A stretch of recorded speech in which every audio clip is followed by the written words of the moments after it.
Hello, everyone.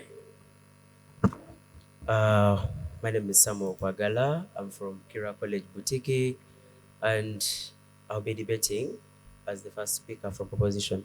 Yeah, before I begin my speech, I just have a few words to pass out. One is that I want to thank everyone that has made this possible to happen, that has made the tournament able to happen. I want to congratulate every team that has made it to this tournament, even the judges themselves. I started a debate last term, and that was my first tournament.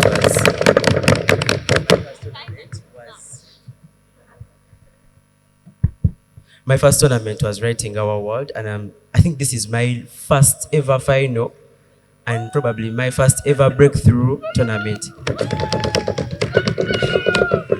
Yeah, a few people to thank. I want to thank UNSA itself. I want to thank Vision for Africa. I want to thank our patron. I want to thank the school administration. I want to thank our good friend and mentor, Magomo Raymond.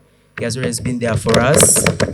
He's a person that motivated me to start debate, and I think I'll win because of him today. Yeah, I think with those few words, it is time for action. I think I'll begin my speech in 3, 2, and 1. Chair, I think we need to understand on setup that this is a preference motion, right?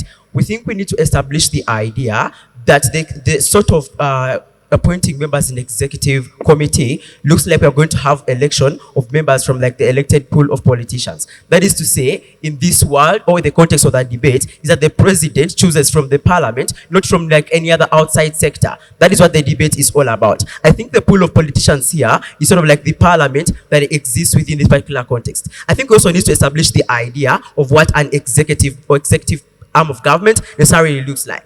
This happens, and this is a political fear, right? That means there is need to sort of like have that political engagement and judgment in that particular regard. I think we also need to characterize the nature of politicians or members who are going to be debating in this particular context. One is that we think these are people that are probably going to be who are going to be voted by people within things like elections at public level, right? Secondly, is that even the politicians are going to talk about, even if you lose an election on like NRM party, or you lose an election on like a party card, it means you're still an elected politician. We think that there is some sort of people that vote for you to a particular extent. So we think we broaden that debate in a way that even the people that lose debates or that lose elections to like the party initiatives, these are people that also should be considered as elected politicians because there's a minority that probably votes for them. I think the second idea here on setup is that we need to understand the framework within the debate. One, we think the debate takes place under two kind of contexts. One is that we think the society or individuals want to achieve things like the democratic legitimacy, right? That is to say that when you have some sort of appointment of these politicians, we think things like vetting necessarily happen, and that when you have things like vetting, you necessarily strengthen the democratic processes that exist with that particular regard. We think the conclusion there is that you have more accountability because you have individuals that are probably being vetted to reach the credibility of voting. Secondly, is on the idea of experience and accountability. We think in this particular context, elected politicians are people who understand legislative processes. That is to say that they have a track of record of public service, right? The conclusion there is that they are more responsive and more responsible in things like political judgment. I think the whole idea from the negative stance will look like one, the expertise that is going to happen. We think the likely clash to come from opposition bench is that probably we're going to deal away with the most qualified, and we are going to probably foster for things like popular politicians. I think we need to understand the initial role of a minister. We think a minister is not to be the most technically knowledgeable person in a field. That is to say that he is not meant to be a professional and partisan director. That is to say, still, a minister's role in our context is a person that has to provide political direction, right? That is to say, this is a person that makes strategic decisions to negotiate with political opponents and build consensus on political issues that probably affect the development of a country. Secondly, is that these ministers are not just ministers because of the popularity that happens. Ministers happen because of the sort of establishment that they have in society. These are people that probably have other businesses, that probably have some other credibility, and that is why they're largely considered in this context. We think we need to understand that on their world, they're going to foster for high expertise and things like meritocracy. We think even when you have a brilliant scientist or economics, but that person particularly lacks things like political and communication skills that are essential for public-facing role of a minister, it means the conclusion that you're going to undermine or betray the democratic principle of legitimacy of a government. We think for you to have democratic legitimacy, your system must run by people's chosen representatives, that this particular context outweighs and far outweighs any or perceived benefit of appointing and probably appointing an unelected elite. I think we argue here on two arguments. One, the safeguarding of popular sovereignty. We think the likely characterization to come from the opposition bench is that they're going to foster for expertise and meritocracy as the highest values in government, right? I think I can best engage this when I show you that in a democracy, the highest value is popular sovereignty, right? That is to say that authority of the state is created and sustained by the consent of the people. What I show you that in a democracy, the highest value is to have popular sovereignty. Things like expertise and meritocracy are probably second to that context of the word. The flaw with that kind of expertise and meritocracy from the negative stance is that it creates an accountable technocracy, right? That is to say that when you largely appoint unelected officials to powerful executive powers, notice you're going to elect unelected officials to powerful executive positions. It means that you're going to place an immense state power in the hands of individuals who probably don't have direct mandate from people, right? That is to say, they're only accountable to the head of government who probably appointed them. But also, secondly, is that they're not accountable to the citizens that they govern, right? We think that becomes problematic. That when you want to achieve democratic legitimacy, you probably don't want to engage citizens to the full extent. I think the conclusion of that is that you have the betrayal, the democratic principle. That is right to say, the democratic principle largely relies that people have a direct say in who holds power over their lives, right? Their kind of expertise and meritocracy, or probably their kind of what they're going to foster for experts and people like probably who have that sort of kind, is going to replace governance by the will of the people with some sort of governance by an approved elite. That is to say that in this context, they probably think that someone should be given because they probably have that kind of expertise that happens. Okay, on the illusion of expertise, I think I'll entirely preempt their whole case and I show you why this side is more preferable. One, I think their model is going to show you how they bring in crucial expertise to the executive, right? I think on this particular argument, I will frame it to show you that on affirmative, we think the role of an executive minister is fundamentally to have that sort of political and probably the necessary expertise already exists within the system, right? We think when you have the particular initiative or systems under the executive arm of government, their system will probably provide expertise to that extent. That is to say, this makes an executive minister not some sort of someone who fundamentally political necessarily, but a person that probably makes political judgment because he has advice from the sort of expertise systems that happen under the executive arm of government. The flaw in their case is that when they argue things like expertism or expertise in a particular context, is that it incorrectly assumes that a minister's job is purely technical, when in fact the actual sense is it is a unique blend of leadership and political judgment, right? I think the whole case of expertise that particular context undermines the actual role of the kind of minister that is going to happen in the executive summary. We think a minister of health is not practicing doctor in the executive summary. We think this is a person that probably is responsible for a massive healthcare system, things like negotiating with stakeholders and advocating for public's interest. We think the technical expertise is provided by a professional, a non-partisan civil service that works underneath the minister. We think the executive arm of government probably has a system that provides advice with expertise to a particular extent. So this makes a person, a minister, some sort of professional person. Secondly, is on the idea that elected leaders are generalists. That is the likely class that might come from their case too. I think we best engage is that when generalists happen, it is not a future, it is a future, not a bug. We think their role is to provide political direction and translate public will into policy using expert advice provided by the permanent bureaucracy. I already show you that under this system, the existing expertise systems probably give advice the sort of ministers that are going to be elected. Secondly, is that this typical system trains them to build consensus, compromise, and manage competing interests, skills that a technical person cannot probably have. I think the overall impact that we give you, that we foster for a sort of accountability, but then secondly, on the whole entire case becomes flawed, unless they can mechanize a new case, that's when they can win this debate. Thank you.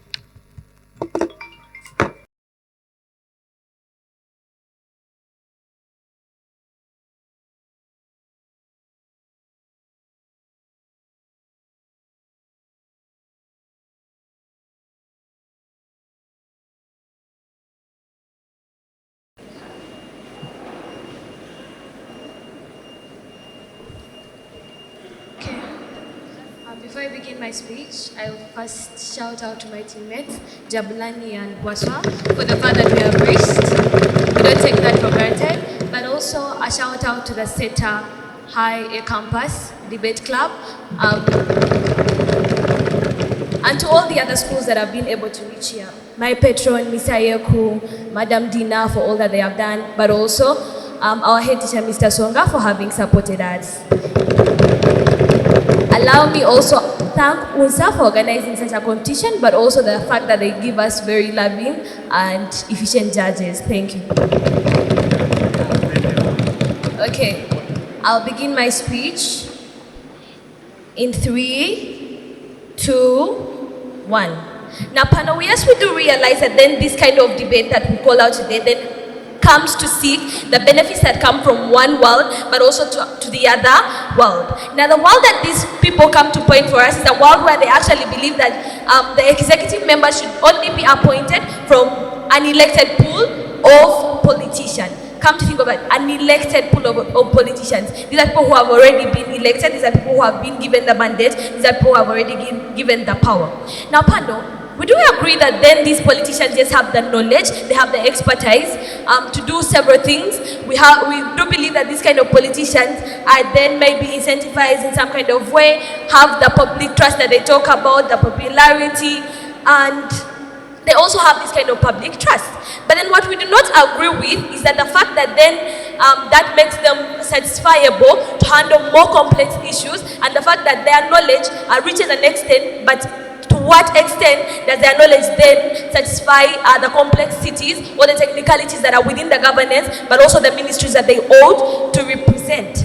Now, panel, I'll begin by showing you then how this actually affects their kind of case. What they try to show you in the world that they actually support popularity, but then we're looking at popularity versus competency. At a point in time where in current status quo, we see that these political leaders are people who are always not qualified because of even the status of politics that we have in place, things like the fact that these politics are monetarized, but then at the end of the day is the fact that then there are people who actually manipulate other people to get into power. That means in that time, a point in time where politicians are in this kind of political races, at the end of the day, there are small things that are going to actually convince civilians or people to actually vote for them. But also, at the end of the day, the nature of politics that is in status quo shows you that most of the politicians that are actually voted, it's not always that the fact that they actually have the merit or they have the competency, but in some cases, maybe because they are richer than the aspirant that is actually against them. Now that shows you in simple terms that yes, politicians might be having the political knowledge but also the expertise, but then to what extent are they able to serve in these governances? To what extent are they able to come up with things like policies to deal with economic sectors? To what extent do they have, which specialized knowledge do they have towards specific ministries? At the end of the day, we see that even the system they try to actually bring about is a system that goes against the mode of operation of government arms. How? We see that the kind of system that they actually to pull off is a system that then completely eliminates the legislature. How? Because Because we see that at the end of the day, the fact that then these politicians are coming from elected politicians shows you that at the end of the day, we're going to have then an executive that is also making up the legislature. That means the enactment of laws is going to be biased, but also at the end of the day is that the executive will not even have to serve its role. That also shows you that the balance check within this kind of arms is going to be eradicated. That means that then we will have a government run on only the executive, and at the end of the day we see that then parts that are essential for the government, like legislature, are going to be eliminated. Now that is the kind of world they're trying to point of us. That's how we find their world so problematic. But the kind of world we try to point to is that yes, let these politicians be part, but then we cannot only have these elected politicians on.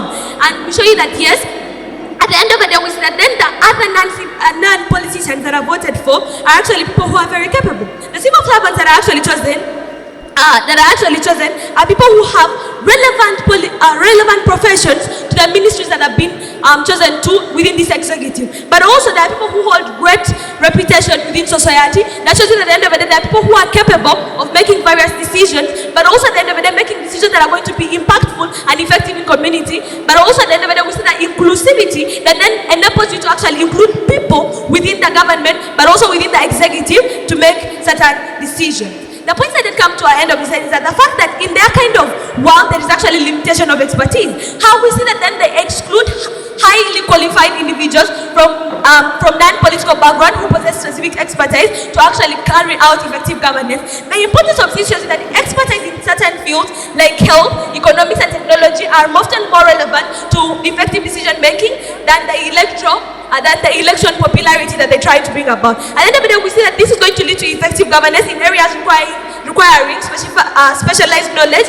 potentially harming the country's development and also citizens' welfare. So at the end of the day, we see that then we need specialized knowledge for specific fields. At the end of the day, that's why we think we need the intervention of these people who have non-political backgrounds but then have the expertise to serve. But then secondly, we see the efficiency and effectiveness that comes from this.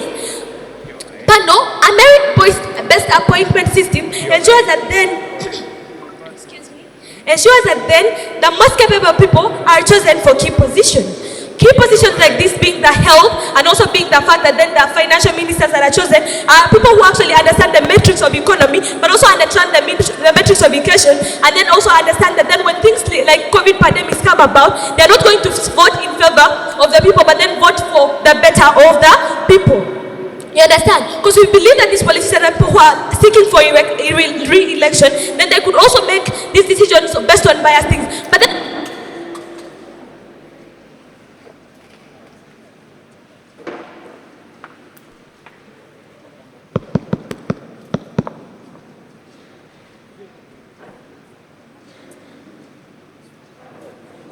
okay. So how many minutes were?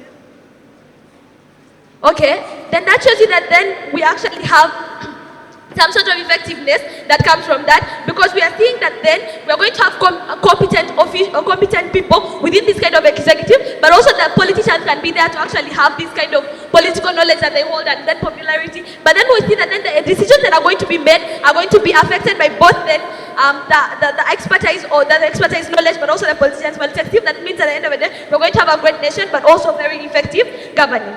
And also that the other problems come from the reduced flexibility that then comes in the world. We sit in our sort of world, then there is not going to be limited innovation and flexibility. Why? Because we sort of have public opinion, but also have opinion of professional people or specialized people within a specialized knowledge towards specific field. How does it come about? We see that then flexibility allows innovative solutions to be in place, and then fresh perspectives. This is crucial for addressing complexities and evolving issues. At the end of the day, we said in that kind of world, they are limiting appointments to elected politicians, which could lead to stagnancy in governance. That means at the end of the day, we see that then this kind of politician might have some sort of biased decision at some point, and at the end of the day, this could actually potentially harm the kind of governance that we have. At the end of the day, we see that then, yes, but we consider the fact that yes, politicians could be part of the executive. But then us having only elected politicians being part of this executive is something that is going to be of grave danger, but also can put the people at risk. But at the end of the day, we see that at the end of the day, the decisions that are made are not going to be effective within this kind of country, within this kind of countries. But also at the end of the day, we see that then it's goes against the most goes against the mode of operation of government arms. I feel like then part of that is we have to vote for a side that then best caters for the government, but also at the end of the day ensures that then we have expertise within governance, but also then shows you that we have flexibility, but then efficiency and effectiveness within the kind of governance we're having within a specific countries. I beg to rest my case. Thank you.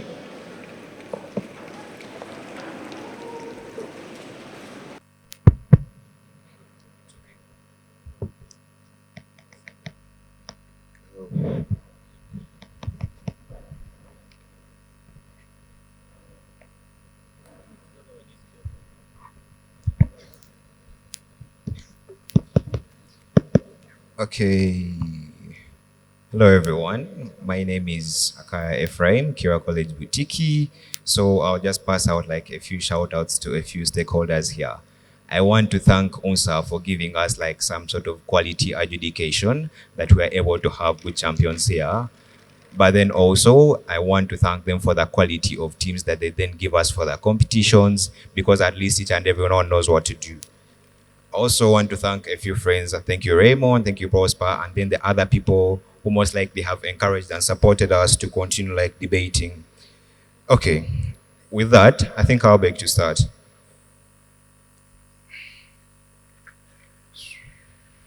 Okay, I'll begin in 3, 2, and 1. Chair, in this debate, what we necessarily get from team opposition is they give us 5 stances of argumentation, where they necessarily want to argue for things like inclusivity, where they necessarily feel like there is bias of the executive, but then also they want the extent to which those people are able to execute governance, but then also they argue on things like manipulation. Chair, this house prefers a world where members of the executive were only appointed from that whatever. So the summarization of that is we are debating the system on which we form the executive. We are not debating the credibility of the executive. That's why you cannot argue on things like the executive is going to be biased, because that is not included in things like forming the executive. I think the entire case of stances of manipulation and whatsoever, things like execution are necessarily things that cannot be run in this debate. Things like inclusivity are things that are not credible unless you can prove to me why it is important that things like bias happen when we are forming the executive. On the stance of argumentation, we tell you that the mechanism that we are actually using to get these sort of politicians, Samuel tells you in his speech that the executive particularly is a political institution, meaning this is a political sphere. So even when they want to argue for things like expertise that more suddenly you would get from other people, he tells you that we are debating in a political sphere. So whatever member you choose, they ought to have political expertise. That's why we necessarily think that we limit it to people who have already merited on things like political expertise. That is why they are able to go through elections, because they merit on things like giving political direction. So necessarily they have received acceptance and they directly represent the will of the people. That is to say, even on their stance of inclusivity, we feel like when you represent the will of people, the inclusivity is more on our side of the house. Unless you can prove inclusivity in things like the executive already exists, you cannot necessarily win this debate. Someone tells you in his speech that we most likely argue for things like popular sovereignty. These are democracies. That is to say, things like they entirely dwell on the will of the people, or they entirely dwell on the people being in their support. That is to say, whatever sort of solution or policy that you pass, the people's will must be reflected at one point. Why we feel politicians reflect the will of the people is because they are elected by the people. So even when you could argue that the people are not equally represented, or the people are not efficiently represented, we think that level of representation or that level of reflection is necessarily something that we should credit in this debate in that particular regard. But then on issues, just to engage them more, that even when you want to argue for things like expertise, more suddenly when we tell you the expertise that is required in this debate, when you don't tell us how necessarily not limiting it to things like elected politicians, you're necessarily going to get better expertise. In that very regard, you cannot win that debate. So on the clash of things like expertise, these are things that we necessarily rule out in framing, so they lose from the first speech. Unless you can necessarily do that in your second speech, which I don't think you will, it's necessarily don't win. Okay, on popular sovereignty, we think things like policy making of that sort have to have some level of accountability. We think when these people in power have people, the citizens of the country have the mandate to hold the people that they put in power accountable for whatever decision. That means that people are most likely going to vote for someone who they know is able to represent them on the executive. Someone tells you the intensity or the sensitivity of the solutions that are handled by the executive are things that we necessarily cannot put in the hands of different people. When you talk about things like there are people who can be merit for the executive, but when you want to put a doctor in things like a political sphere, we think when they cannot give that particular political direction that is very important in that regard, we feel like that they cannot win. I'll take a POI if you have one. Could you engage on why you feel staying in your world would be a better world? What do you think we should Okay, do in your world? on the preference bit of it, I think the end of the day, you must necessarily show us why the system you front for informing the executive is necessarily legitimate or is necessarily going to produce results. When you don't give us a system for forming the executive, you necessarily cannot ask for things like preference, because you do agree that the system that we are fronting for you is necessarily something that is sort of legitimate, as necessarily something that meets all standards. Unless you don't engage that, we don't think we can take it. So on things like popular sovereignty, just more extension, I'll take them on the effectiveness. We think for you to form an effective executive, it must sort of have some streamlined governance. That is to say, for you to put people in the executive, they must have that political ideology, they must have that political sort of direction to know how to deal and negotiate with different stakeholders, particularly in that particular regard. We think when you pick people who are from the same sort of background, from the same ideology, they most likely have the same interests, or they most likely have the same interest to act and the same capabilities to act. You cannot put a doctor and a teacher in the same decision-making sort of faculty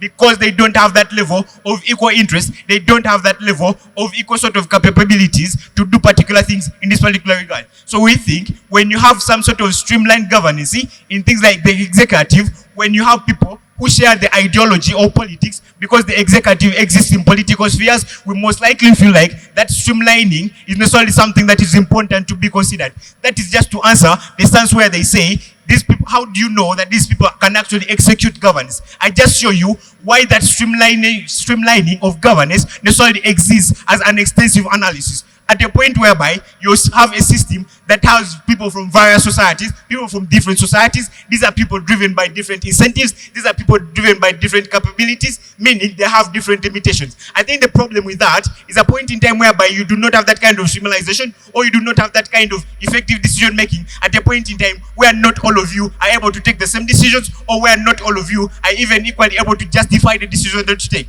They tell you, someone tells you, these politicians are people who are informed on things like democratic policies. That is to say, they know what it needs for you to justify a particular policy to be put in place. When you put a lawyer and a doctor in particular stance, that is to say, a lawyer has more knowledge on why you should justify a particular policy or on the criteria of passing policies. So most likely, when you don't have that kind of inequality in that particular regard, we feel like even the effectiveness is necessarily most likely going to lack out. On that very stance, on the effectiveness, I think we hit them. But even when they most likely want to urge that, even when they're from different perspectives, even if the teachers and doctors particularly have the same knowledge, or to say they have the same limitations, even when that is true, we feel like when you don't have that same sort of interest, or the interest of the people, at a point in time where these people are not sort of mandated, that is to say, they are not elected by the people, so they don't have that kind of push from the people to say that we put you in power and you most likely have to give us accountability. We think at a point in time where people are able to hold you accountable, it only happens in a society whereby they are politicians. It only happens not when people are from the same kind of, it only happens with people who have been elected. That is to say, it does not happen in a world where you pick a random citizen to go and represent the others without consent from the public. We feel you should have that level of consent for this system to sort of have some sort of trust from the people, even just to engage them on the extensive analysis of trust. We think to some extent, the executive is an important sort of body in government. That is to say, it must have some level of trust from the people. That is to say, it must be the most credible source of information. It must be the most credible sort of justifiability for policies that have been passed. The extent to which these teachers and doctors most certainly don't have that push from the people. They don't have anything or principle, the old background that holds them accountable, that they ought to justify their decisions, or they ought to make decisions that help the people, because it is those people who put them in power. I think it is important to consider the aspect of election, because people need to transit power, and those people are in the executive to represent the people. So most likely, representation and reflection of will of people must exist in all debates. Thank you. A few shout outs to the people who brought us up to where we are. I would like to give thanks to our parents. We would also like to thank the head teacher, Mr. Songa Ramadan, and also our patron and Mr. Eko and Madam Dina for escorting us up to this tournament. And I also thank my teammates, Jablani and Grace, for coming with me to this journey. For the sake of clarity, I'm just going to read the motion.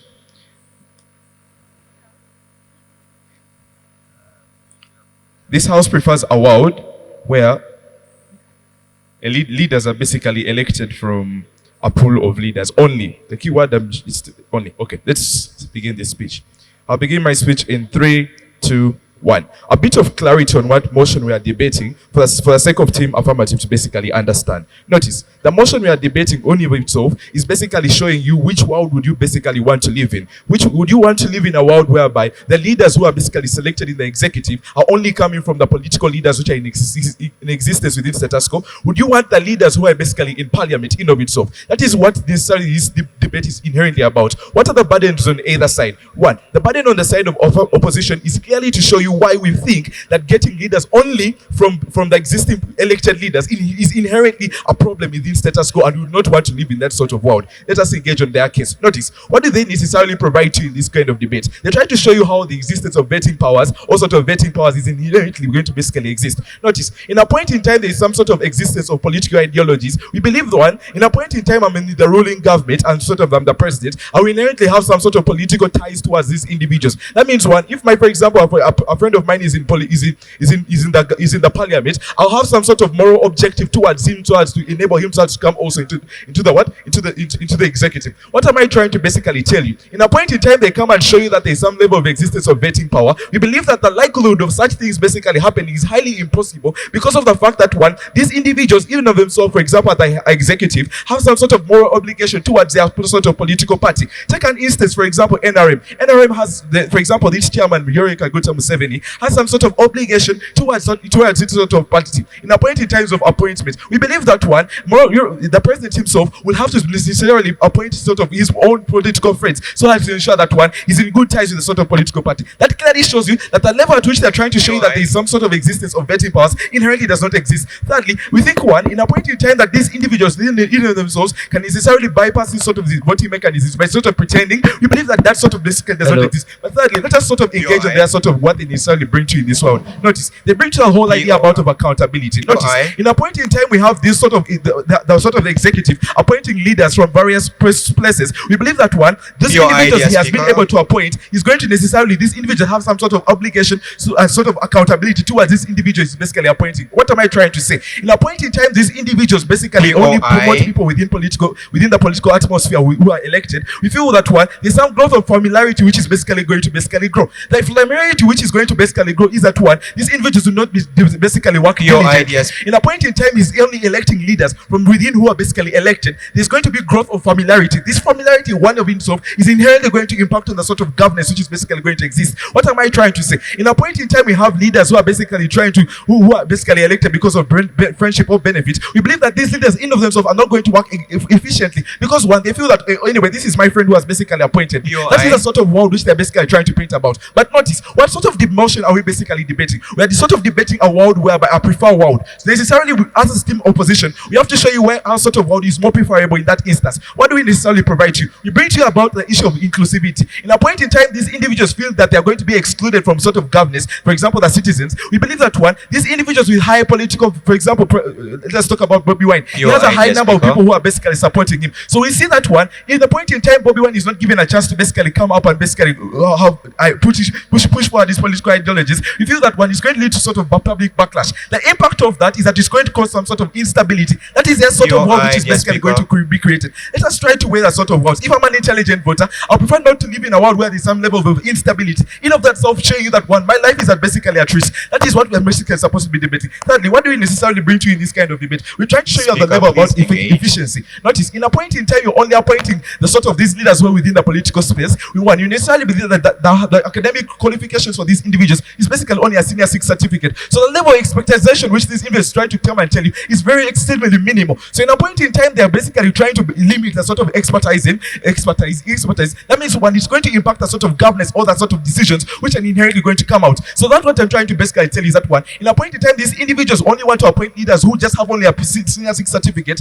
and who basically, because of that, we inherently believe that there's some sort of bad governance which is going to basically come out of that at the end of the day. The impact of this one, we're saying that one, there's going to be poor decision making in terms of budget allocations. We see that one, with that sort of impact alone, we're going to see the people are not basically going to be catered for. How is it inherently going to basically affect me as a normal person? Either this basically, I'm not going to get any sort of services at the end of the day. In terms of basic infrastructure, I'm not going to get that sort of infrastructure. That is the world which they're basically trying to create, and that's not what we're basically trying to win about. Notice, we would rather live in a world where there's some sort of level of benefits. What am I trying to tell you? The sort of benefits in our world is whereby we have sort of peace which is in existence. We have a world whereby there's some sort of equality which is basically in existence. That world is not going to have all that, because one, there's going to be bias. What am I trying to tell you? In a point in time, I'm appointed in the executive. I have an obligation to the people who have basically voted me. For example, I'm in the NRM party. I have an obligation to my own candidates. That it clearly shows you that these individuals in of themselves cannot basically be able to front for other individuals. That level of bias which is going to exist in their world is inherently going to not make these individuals to basically come out and focus for other individuals. What am I trying to tell you? I'm trying to tell you their world is pushing for some sort of bias. Notice, that sort of bias which is inherently going to exist in their world is inherently going to come and impact the citizens and make these citizens basically suffer. Why do we necessarily win this kind of debate?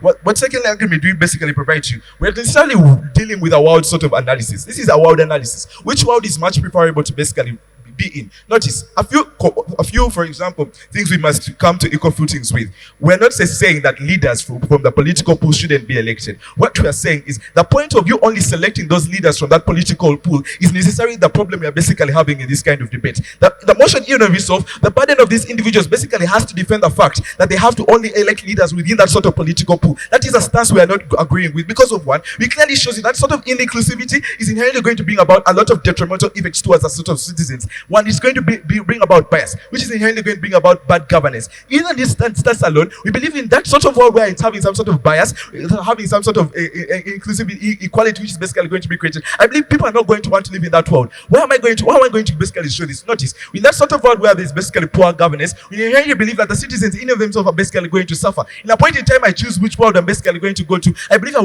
going to a world where opposition